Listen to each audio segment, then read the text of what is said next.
രാജ്യത്ത് ബി.ജെ.പി. അധികാരത്തിലെത്തിയതിനു ശേഷം ക്രൈസ്തവർക്ക് നേരെയുള്ള ആക്രമണങ്ങൾ വർദ്ധിച്ചതായിട്ടാണ് കണക്കുകൾ പറയുന്നത്. മോദി സർക്കാർ അധികാരമേറ്റ 2014 ക്രിസ്ത്യൻ വിഭാഗങ്ങൾക്ക് നേരെയുണ്ടായത് 127 അക്രമ സംഭവങ്ങളായിരുന്നു. അത് 2021 ആയപ്പോൾ 327ലേക്കും 2024 ജനുവരി മുതൽ ഈ നവംബർ വരെ 745 അക്രമ സംഭവങ്ങളിലേക്കും വളർന്നിരിക്കുന്നു എന്നതാണ് കണക്കുകൾ. ആ കണക്കുകൾ തയ്യാറാക്കിയിരിക്കുന്നത് യുണൈറ്റഡ് ക്രിസ്ത്യൻ ഫോറമാണ്. ഏതായാലും ആ കണക്കുകൾ ഗൗരവമുള്ളതാണ്. എന്താണ് രാജ്യത്തിന്റെ പൊതുവായ സാഹചര്യം ന്യൂനപക്ഷങ്ങൾക്ക് നേരെ എന്നുള്ളത് ആ കണക്കുകൾ വ്യക്തമാക്കുകയും ചെയ്തിട്ടുണ്ട്. അബ്ദുൾ റഷീദ് ദില്ലിയിൽ നിന്ന് നമ്മളോടൊപ്പം ചേരുകയാണ്. ഈ വാർത്തയുടെ സമഗ്രമായ വിവരങ്ങളുമായി നോക്കാം. എന്താണ് സംഭവിച്ചിരിക്കുന്നതെന്ന് നമുക്ക് ചോദിച്ചറിയാം. Abdul Rasheed, good morning, happy Christmas.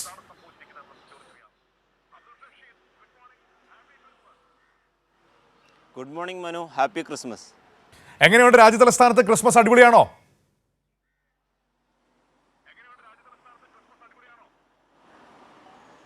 രാജ്യതലസ്ഥാനത്ത് വിവിധയിടങ്ങളിൽ ഇതിനോടകം തന്നെ കഴിഞ്ഞ ദിവസങ്ങളിലൊക്കെ തന്നെയും ക്രിസ്മസ് ആഘോഷം വലിയ രീതിയിൽ ആഘോഷിച്ച് തുടങ്ങിയിട്ടുണ്ട്. പ്രത്യേകിച്ചും ദില്ലി മലയാളികളൊക്കെ തന്നെയും വലിയ രീതിയിലുള്ള ആഘോഷത്തിലാണ്. കഴിഞ്ഞ ദിവസവും ഇത്തരത്തിൽ പാതിരാ കുർബാനയും അടക്കമുള്ള കാര്യങ്ങളൊക്കെ ഉണ്ടായിരുന്നു.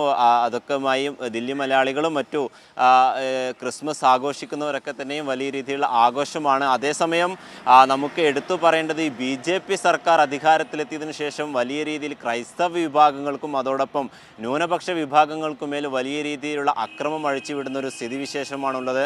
മനു സൂചിപ്പിച്ചതുപോലെ തന്നെ 2014 നരേന്ദ്രമോദിയുടെ നേതൃത്വത്തിൽ ബി.ജെ.പി. സർക്കാർ അധികാരത്തിലെത്തിയതിനു ശേഷം ഈ വർഷം വരെയും വലിയ രീതിയിലുള്ള ആക്രമണങ്ങളാണ് ക്രൈസ്തവ വിഭാഗങ്ങൾക്ക് നേരെയും അതോടൊപ്പം മറ്റു ന്യൂനപക്ഷ വിഭാഗങ്ങൾക്ക് നേരെയും ഉണ്ടായിട്ടുള്ളത്. ഈ വർഷം 2024 നവംബറിലെ കണക്ക് വരെയുള്ള കണക്ക് വെച്ച് നോക്കുകയാണെങ്കിൽ 745 അക്രമങ്ങളാണ് ന്യൂനപക്ഷ വിഭാഗങ്ങൾക്കെതിരെയും പ്രത്യേകിച്ചും ഈ ക്രൈസ്തവ വിഭാഗങ്ങൾക്ക് നേരെയും ഉണ്ടായിരിക്കുന്നത് എന്നാണ് ഏറ്റവും ശ്രദ്ധേയമാകുന്നത്. അതോടൊപ്പം ബി.ജെ.പി. സർക്കാർ, മോദി സർക്കാർ ആദ്യമായി അധികാരത്തിലേറ്റ 2014 127 അക്രമ സംഭവങ്ങൾ, അതോടൊപ്പം 2021 327. ഇത്തരത്തിൽ ഓരോ വർഷം കൂടുന്തോറും ഈ അക്രമങ്ങളുടെ തോത് കൂടി വർദ്ധിക്കുന്ന ഒരു സാഹചര്യമാണുള്ളത്. തീർച്ചയായും ക്രൈസ്തവ വിഭാഗങ്ങളെയും അതോടൊപ്പം മറ്റ് ന്യൂനപക്ഷ വിഭാഗങ്ങളൊക്കെ തന്നെയും അടിച്ചമർത്തുക എന്നൊരു ഗൂഢലക്ഷ്യം തന്നെയാണ് സംഘപരിവാറിൻ്റെയും RSSൻ്റെയും ബി.ജെ.പിയുടെയും ഭാഗത്തു നിന്നുണ്ടാകുന്നത് എന്നാണ് ഈ കണക്കുകളൊക്കെ തന്നെയും വ്യക്തമാക്കുന്നത്. നമുക്കറിയാം ആ കണക്കുകൾ അങ്ങനെ നിൽക്കുമ്പോഴാണ് അവിടെ പ്രധാനപ്പെട്ട കാര്യം അബ്ദുൾ റഷീദ്, ഈ ഗൗരവമേറിയ കണക്കുകൾ നമ്മുടെ മുന്നിൽ നിൽക്കുമ്പോഴാണ് പ്രധാനമന്ത്രി ക്രൈസ്തവ സഭയുടെ ബിഷപ്പുമാരുടെ ക്രിസ്മസ് ആഘോഷത്തിൽ പങ്കെടുത്ത് ലോകമെമ്പാടും ന്യൂനപക്ഷങ്ങൾക്ക്, ക്രൈസ്തവർക്ക് നേരിടേണ്ടി വരുന്ന അതിക്രമങ്ങളെക്കുറിച്ച് വാചാലനായി സംസാരിച്ചത്. പക്ഷേ ഒരു വാക്കുപോലും സ്വന്തം ഭരണത്തിന് കീഴിൽ ഈ നാട്ടിൽ ക്രൈസ്തവർക്ക് നേരെ ഉണ്ടാകുന്ന അതിക്രമങ്ങളെക്കുറിച്ച് മിണ്ടാൻ അദ്ദേഹം താല്പര്യം കാണിച്ചില്ല. മറ്റൊന്ന്, ഈ ക്രിസ്മസ് വിളക്കുകൾ അണഞ്ഞുപോയൊരു നാടുണ്ട് നമ്മുടെ നാട്ടിൽ, മണിപ്പൂർ എന്ന് പേരായ. ആ നാടിനെക്കുറിച്ച് ഒരു അക്ഷരം പോലും മിണ്ടിയിട്ടില്ല. അവിടെ തകർന്ന പള്ളികളെക്കുറിച്ച് നരേന്ദ്രമോദിക്ക് ഉത്തരമില്ല. അതൊന്നും ചോദിക്കാൻ ഇവിടെ ഈ പറയുന്ന ഈ വിരുന്നിന് അല്ലെങ്കിൽ ഈ പരിപാടികൾക്ക് ക്ഷണിച്ചവർക്കും സമയമില്ല എന്നുള്ളത് വേറെ കാര്യം.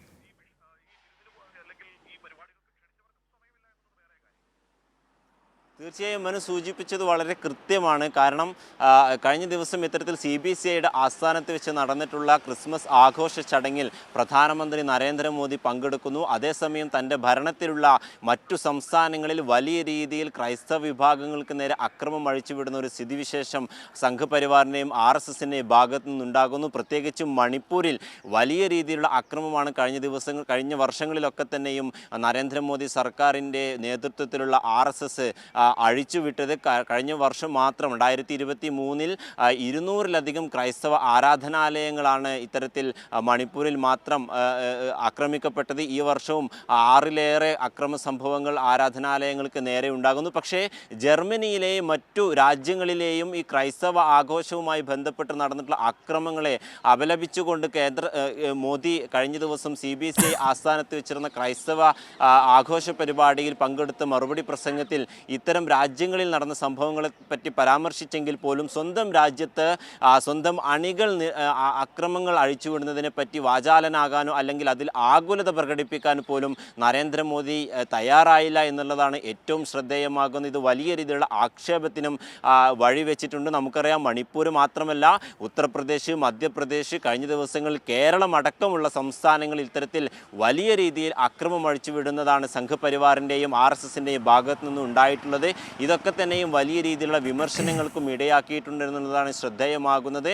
നമ്മൾ നേരത്തെ കണക്കുകൾ സൂചിപ്പിച്ചതൊക്കെ തന്നെയും വ്യക്തമാണ്. ന്യൂനപക്ഷങ്ങൾക്ക് മേൽ വലിയ അധികാരം കൊണ്ടുവരാനുള്ള പ്രവണത തന്നെയാണ് കേന്ദ്ര സർക്കാരിനെയും പ്രത്യേകിച്ച് മോദി സർക്കാരിൻ്റെയും ഭാഗത്തു നിന്നുണ്ടായത്. നമുക്കറിയാം, മണിപ്പൂരിൽ ഇപ്പോഴും കഴിഞ്ഞ വർഷമായി തുടങ്ങിയ അക്രമങ്ങളാണ് ഇപ്പോഴും അതിൻ്റെ ഈ ചോരയുടെ മണം ഇപ്പോഴും മാറാത്ത ഒരു അവസ്ഥയാണ് ഇപ്പോൾ മണിപ്പൂരുള്ളത്. ഇപ്പോൾ മണിപ്പൂരിലടക്കം വിവിധ ക്യാമ്പുകളിലാണ് ഇത്തവണ അവിടുത്തെ കുരുന്നുകളൊക്കെ തന്നെയും ക്രിസ്മസ് ആഘോഷിക്കുന്നത്.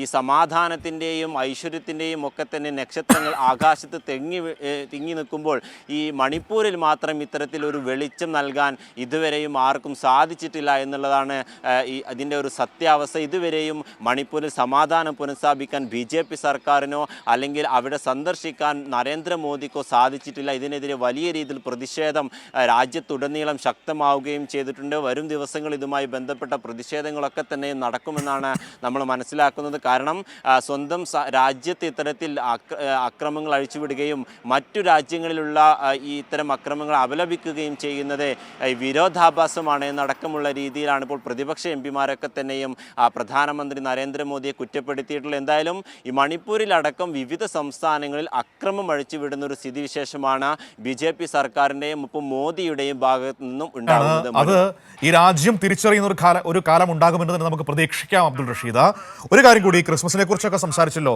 കാലാവസ്ഥ വളരെ മോശമാവുകയാണ്, തണുപ്പ് കൂടുകയാണ്. തല മൂടുന്ന, ചെവി മൂടുന്ന തരത്തിലുള്ള തൊപ്പിയൊക്കെ ഇടണം കേട്ടോ അടുത്ത ദിവസങ്ങളിൽ. തീർച്ചയായും നമ്മൾ ഉപയോഗിക്കുന്നുണ്ട്. കഴിഞ്ഞ 2 ദിവസങ്ങളിലായി എല്ലാ മാധ്യമപ്രവർത്തകർക്കും ചെറിയ രീതിയിലുള്ള ആരോഗ്യ പ്രശ്നങ്ങളൊക്കെ ഉണ്ട്.